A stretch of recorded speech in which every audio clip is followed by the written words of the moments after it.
नमस्कार। आप देख रहे हैं डी के न्यूज़ 24 सच की राह और हम हैं आपके साथ धर्मेंद्र कुमार। आपको हम बता दें, चंद्रशेखर आज़ाद से इतनी नफ़रत क्यों? राजनीतिक पार्टियों ने जो है चंद्रशेखर आज़ाद से इतनी नफ़रत करती हैं कि वो कहीं भी अगर देश में घटनाएं होते हैं, शोषित वंचित समाज के ऊपर अत्याचार, दलित के ऊपर अत्याचार होते हैं, उनको हक अधिकार दिलाने के लिए जब चंद्रशेखर आज़ाद वहाँ जाते हैं तो उनको जो है प्रशासन द्वारा हर जगह जो है रोका जाता है, डिटेन किया जाता है। दोस्तों, मैं आपको बताने की कोशिश कर रहा हूँ, ये चंद्रशेखर आज़ाद आखिर ये हैं कौन? आपको हम बता दें कि आखिर चंद्रशेखर आज़ाद को रोका क्यों जाता है और एक हैं क्या? चंद्रशेखर आज़ाद कोई बहुत बड़े नेता के लड़के नहीं थे, ना कोई वही बहुत बड़ी पार्टियों के उनके ऊपर हाथ था, न बहुत बड़े पार्टियों के साथ वो विधायक थे या सांसद थे, कुछ भी नहीं थे। वह उत्तर प्रदेश के रहने वाले हैं।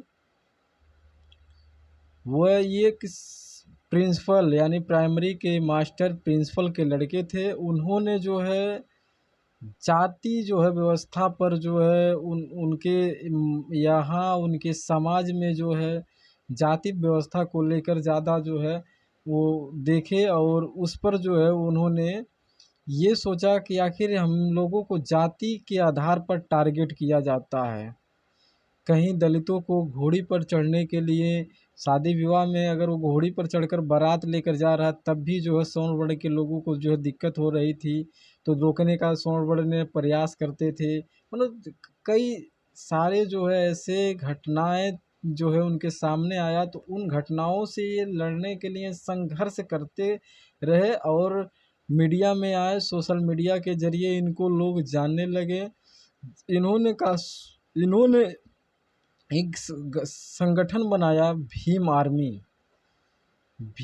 संगठन बनाया और कहीं भी देश में किसी भी परिवार के साथ, किसी भी जात धर्म के परिवार के साथ अगर जो अन्याय होता था, चाहे वो दलित हो, शोषित वंचित या किसी भी मतलब जाति से हो, उनसे उनके जाति से मतलब नहीं, बस उनको न्याय मिलनी चाहिए। अगर किसी के साथ अन्याय हो रहा है तो वहाँ अगर न्याय नहीं मिलता था तो ये इन्होंने जो है धरना प्रदर्शन करते थे, वहाँ पहुँचते थे, वहाँ के स्थानीय पुलिस से बात करते थे, प्रशासन से बातचीत करते थे कि आखिर इनको इतना दिन हो गया घटना हुए और इनको न्याय क्यों नहीं मिल पाया।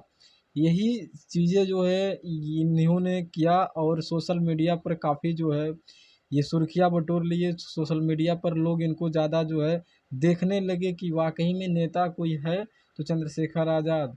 तो इनको जो है लोग पसंद करने लगे और हर समस्या का समाधान लोगों के यहाँ लोगों के बीच जाकर जो है करने का काम करते थे, हर समस्या का समाधान करने का काम करते थे। लेकिन इनके ऊपर जो है राजनीतिक पार्टियों का दबाव बनता था, जबकि ये शोषित वंचित समाज को जो है हक अधिकार का जो है न्याय का जो है ये न्याय के लिए लड़ते थे और नहीं दिला पाते थे, क्योंकि राजनीतिक पार्टियों की जो है दबाव था, जिनके कारण इन्होंने ये आज़ाद समाज पार्टी यानी एएसपी जो है पार्टी बनाई और आज़ाद समाज पार्टी से अकेले ही सांसद हैं। ये ना कि किसी के बदौलत हैं, ये अपने दम पर जो है इतनी नाम कमाया है, देश विदेश में लोग इनको जानते हैं कि वाकई में कोई नेता अगर इंडिया में है तो चंद्रशेखर आज़ाद है और कोई नहीं। हालांकि मीडिया इनको जो है रावण का नाम दे दिया है, चंद्रशेखर आज़ाद उर्फ रावण। लेकिन इनका कार्य जो है लोगों को बहुत यानी शोषित वंचित गरीब तबके लोगों के लिए जो है ये समझ लीजिए उनके मसीहा बनकर आए। जैसे बाबा साहब डॉक्टर भीमराव अंबेडकर ने इतनी यातनाएं झेलने के बाद जो है अगर उनको मिला संविधान लिखने का मौका, तो सारे वर्गों के लिए हक अधिकार के लिए जो है संविधान में जो है नियम कानून बना दिए। आज उसी संविधान के आधार पर आज मैं भी माइक पकड़कर जो है सोशल मीडिया के ज़रिए आपके सामने बोल रहा हूँ। जो भी चंद्रशेखर आज़ाद हुए, चाहे कोई भी नेता जिनके बारे में बोल रहा हूँ माइक पकड़कर, तो ये भी संविधान का देन है। तो बाबा साहब ने संघर्ष किया, उसी तरह ये भी उन्हीं के बनाए हुए मार्गों पर जो है संघर्ष कर कर जो है आज इतना नाम कमाए हैं।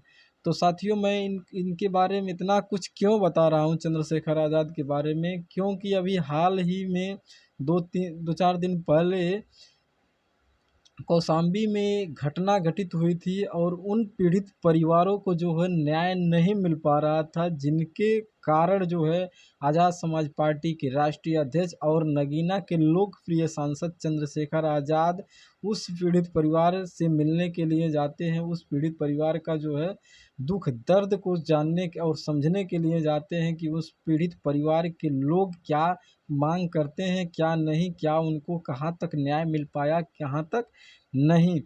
लेकिन उनको जो है रास्ते में, यानी इलाहाबाद प्रयागराज, यानी उत्तर प्रदेश के इलाहाबाद प्रयागराज में जो है एक सर्किट हाउस में इनको रोक लिया जाता है और प्रशासन द्वारा इनको आश्वासन दिया जाता है कि अभी जो है वहाँ व्यवस्थाएं नहीं सही हैं और आप एक संवैधानिक पद पर हैं, इनके सामने कुछ नियम शर्तें जो है रखा जाता है और इन्होंने उन सब पर अमल करते हैं, सब शर्तों पर मान जाते हैं। ठीक है, आप मुझे अकेले लेकर चलिए, आप अपने साथ चाहे लेकर चलिए, चाहे पीड़ित परिवार को यहीं पर बुला दीजिए, हम मुलाकात कर लें।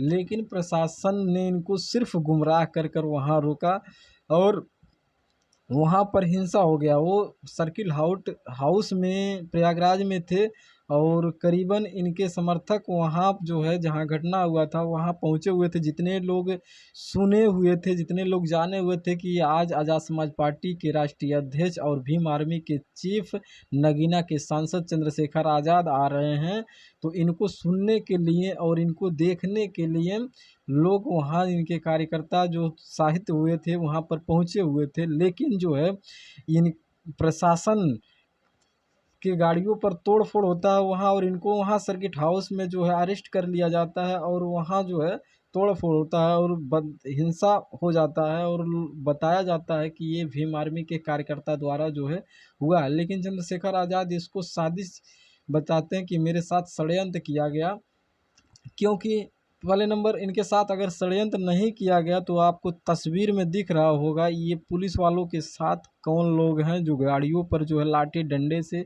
पथराव कर रहे हैं, मार रहे हैं, गाड़ियां तोड़ रहे हैं। अगर भीम आर्मी के कार्यकर्ता तोड़ रहे हैं तो पुलिस इनको क्यों नहीं रोक रही, पुलिस इनके साथ क्यों तोड़ रही है, ये सबसे बड़ी सवाल है।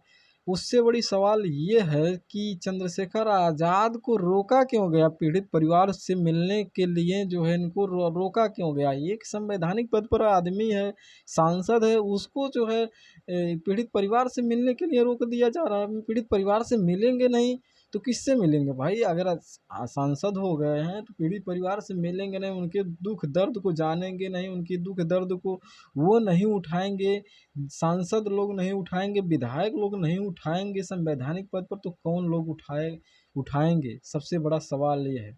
अगर ये इनके साथ षड्यंत्र नहीं किया गया होता तो इनको रोका क्यों गया होता, पुलिस द्वारा जो है श्वासन क्यों दिया गया होता? वहाँ करीबन 700-800 पुलिस वाले को लगा दिया गया था इनको सिर्फ रोकने के लिए।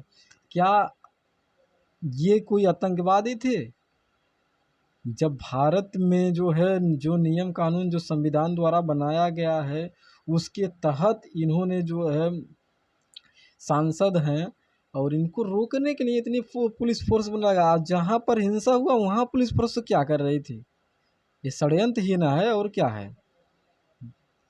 इनको वहाँ पर रोक लिया गया और बताया जा रहा है कि भीम आर्मी के कार्यकर्ता द्वारा जो है हिंसा हुआ। अगर भीम आर्मी के कार्यकर्ता द्वारा हिंसा होना ही था तो पुलिस वहाँ क्यों उनको, चंद्रशेखर आज़ाद को वहाँ पर डिटेन कर ली थी?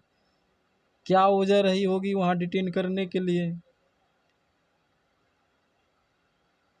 और इनके साथ जो है चंद्रशेखर आज़ाद आरोप भी लगा रहे हैं कि हमारे लोगों पर जो है गलत जो है पुलिस जो है गलत एक्शन ले रही है, गलत जो है आरोप लगा रही है कि इन इन लोगों ने जो है गाड़ियों पर पथराव किया, पुलिस का जो है तोड़-फोड़ किया। जबकि वीडियो में, तस्वीर में आपको दिख रहा है कि ये वीडियो में आखिर कौन लोग हैं जो पुलिस के साथ तोड़-फोड़ कर रहे हैं, पुलिस की मिलीभगत से तोड़-फोड़ कर रहे हैं। अगर भीम आर्मी के कार्यकर्ता तोड़-फोड़ कर रहे हैं तो हम भी इन चीज़ों को जो है, चाहे जो हो उनको सज़ा मिलना चाहिए, चाहे भीम आर्मी के कार्यकर्ता हों, लेकिन चाहे अन्य लोग हैं। लेकिन आज़ाद समाज पार्टी के राष्ट्रीय अध्यक्ष चंद्रशेखर आज़ाद जी मांग कर रहे हैं कि ये जो है हमारे साथ षड्यंत्र हुआ है, इसकी जो है सीबीआई जांच होनी चाहिए।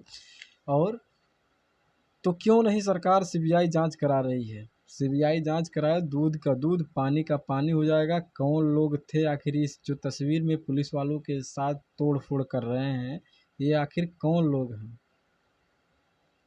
क्यों उनके पार्टी और उनकी छवि को धूमिल किया जा रहा है? क्योंकि उनकी जो है लोकप्रियता जो है बढ़ रही है लोगों में, इसके लिए, या वो उनको जो है नीचा गिराने के लिए, आखिर किस कारणवश जो है इस तरह से जो है घटनाएं हो रही हैं। और कईयों लोगों, करीबन 200 लोगों के ऊपर जो है मुकदमा दर्ज हो गया है। 200 लोगों को जो है पकड़कर घरों से उनके उठाया जा रहा है, ऐसा चंद्रशेखर आज़ाद का दावा है। आखिर वो लोग तो कहीं विदेश से तो आए ही नहीं हैं, कोई गुंडा बवाली तो है नहीं, उनके रात में उठाया जा रहा है, उनके घर रात में पुलिस पहुंच रही है, ऐसा वो बता रहे हैं। अरे उनको दिन में उठाइए, उनकी जांच पड़ताल करिए। सिर्फ जाति के आधार पर चंद्रशेखर आज़ाद द्वारा आरोप लगाया जा रहा है, सिर्फ जाति के आधार पर जो है उनको उठाया जा रहा है। जबकि अभी कुछ ही दिन पहले समाजवादी पार्टी के सांसद रामजी लाल सुमन जो है एक संसद में बयान देते हैं और उस पर करड़ी सेना के लोग जो है धरना देते हैं। वो धरना में जो है तलवारें लहराते हैं खुलेआम, फिर भी उनके ऊपर कोई एक्शन नहीं होता है। उस धरने में जो है एक युवक द्वारा जो है समाजवादी पार्टी के प्रमुख मुखिया अखिलेश यादव को जो है मारने की धमकी दी जाती है, फिर भी उन पे एक नॉर्मल एक मुकदमा सिर्फ दर्ज होता है और उनके खिलाफ कोई एफआईआर दर्ज नहीं होता उन लोगों के खिलाफ। जबकि भीम आर्मी द्वारा जो संविधान के दायरे में रहकर, जो है कानून के दायरे में रहकर अगर अपने प्रोटेक्ट करती है, अपना जो है धरना प्रदर्शन करती है, तो इनके ऊपर जो है एफआईआर दर्ज हो जाता है। साथियों, आप क्या इस वीडियो के माध्यम से समझ रहे हैं? इस वीडियो से क्या समझ रहे हैं, क्या नहीं समझ रहे हैं? अपनी प्रतिक्रिया ज़रूर दीजिएगा। नमस्कार, जय हिंद, जय भारत।